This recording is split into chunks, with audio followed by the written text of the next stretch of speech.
Governor Phil Bryant called flooding across the Magnolia State severe. He believes most of it could have been prevented with the installation of pumps. It's the 36th annual House Parade and Festival, and you can see just about anything out here. As you can see, flood water is still causing problems for residents and farmers in this area. Officials say even though the Still Bayou is open, the water won't be receding anytime soon. But before you take off in a Lyft or an Uber, there's a few things you should do. Number one, almost 2 weeks after being attacked by several dogs, 12-year-old Aiden Green is making progress here at Batson Children's Hospital. I spoke with a family member who says the community has helped them tremendously during this difficult time. Severe weather swept through the metro yesterday, so much that strong winds were able to bring down a tree. The police are also looking for at least 4 murder suspects accused of killing a Texas man and stealing his pickup truck. It happened at the Quality Inn on Greenway Drive earlier this week. The truck was later found abandoned.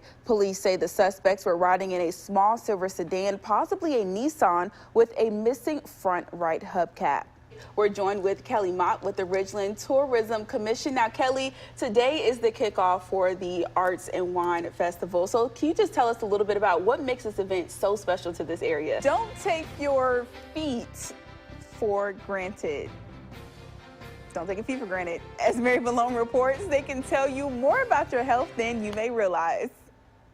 Tire thieves are getting bold, targeting Jackson police cruisers for the second time in weeks. And as WJTV 12's Linnea Lewis reports, they're also hitting businesses during the day. She has the story. Jackson police are investigating after tire thieves hit several places across the city, including here and here. We first told you about thieves taking the tires off a JPD cruiser back in March, but the thieves are back again. Just recently, tires were stolen off 3 JPD cruisers. In this picture, you see the cruisers being towed away. But JPD isn't the only target for tire thieves. Unique Tires and Wheels also had tires stolen. We was fixing inside, and there's tires outside. We put it to show the shop, to show that's the tire shop located, and they come first time. They took 10 tires. You heard that right. Thieves came back a second time. Jackson police posted this man here who seems to have posed as a decoy or distraction while a second person grabbed the tires near the street and put them in this white SUV.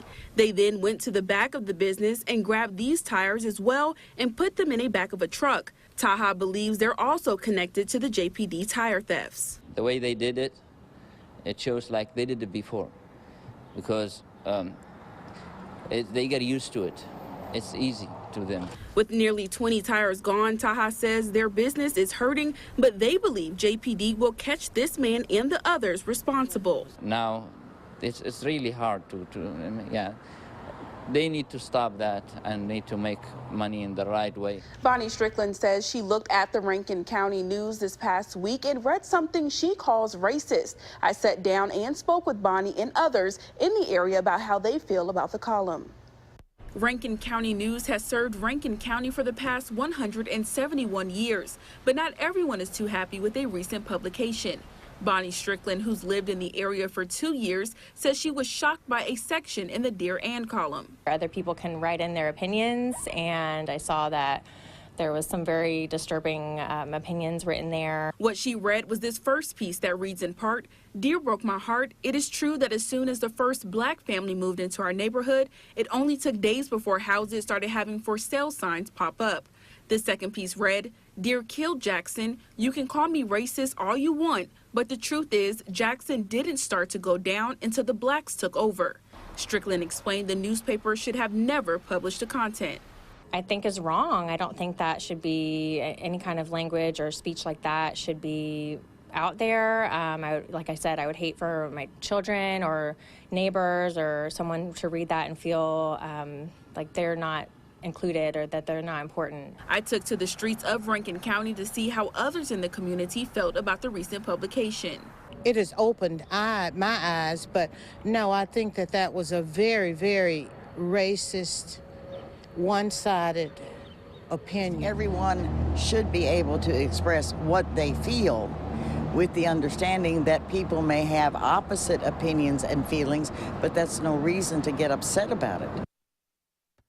I spoke to the editor of Rankin County News, and he said in part, these are just opinions that writers write in. It's both black and white that write in. We don't believe in racism, but the article is what people say and feel. People can write back here to respond. These are back at it again in the city of Jackson, and this time they're stealing garbage cans from gas stations. The owner says it was all caught on camera. Raceway off Clinton Boulevard only has 2 garbage cans left after thieves swept through the station Tuesday morning. Owner Ricky Singh says his employee called earlier that morning when they noticed the bins were gone. Yeah, I was half sleeping and she woke me up and said that our garbage cans are missing. So I'm like, what are you talking about? It must be a joke or something. It was no joke. The 2 men you see here on surveillance video drove up to the gas station, opened the trunk to this SUV, and began stashing the garbage cans in the back of the trunk. I mean, it's pathetic that, garbage cans, out of all the stuff, I don't understand why they have to take garbage cans. It was so funny. Although he can laugh at it now, Singh is planning to replace the missing cans and this time chain them down. I spoke with customers at Raceway to see how they felt about all the odd events this week. Garbage cans, police tires. Who doing this?